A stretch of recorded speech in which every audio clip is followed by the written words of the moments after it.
questo inizio ieri simbolico, ma da domani si inizia veramente, perché da domani iniziano ad arrivare 35-38 mila dosi settimanali, e quindi questo vuol dire che per quanto riguarda il Veneto, nell'arco di tutto il mese di gennaio noi riusciamo a vaccinare il primo lotto. Conto alla rovescia dunque per avviare di fatto la grande campagna vaccinale contro il Covid. Già da domani sono attese nel nostro paese altre 450.000 dosi del vaccino Pfizer in partenza in queste ore dal Belgio, 185.000 quelle destinate al Veneto per il cosiddetto primo lotto, nel quale rientrano personale sanitario, ospedaliero e no, operatori e ospiti dell'RSA, ma non solo. Pensiamo di far rientrare anche la non autosufficienza generale, quindi anziani, disabili, ma poi anche salute mentale, dipendenze in questa prima fascia, e quindi tra i 184.000 dosi che abbiamo chiesto.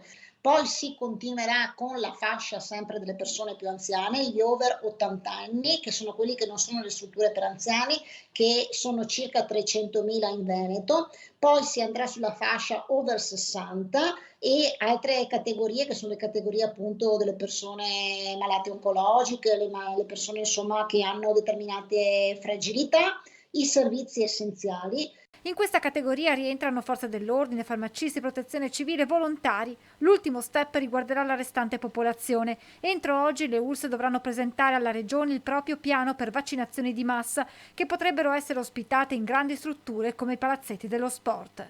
I cittadini verranno contattati direttamente dai dipartimenti di prevenzione su chiamata. Cercheremo di chiamare marito e moglie insieme, cioè non di, anche se sono di due corti, quindi con qualche anno di età di differenza, ma riteniamo corretto e giusto anche dare questa possibilità. Intanto prefetti e comitati provinciali per l'ordine pubblico entreranno a breve in campo per la copertura dei servizi di sorveglianza e di scorta dei vaccini nei vari territori da parte delle forze dell'ordine per la fase di distribuzione una volta uscite dagli hub militari.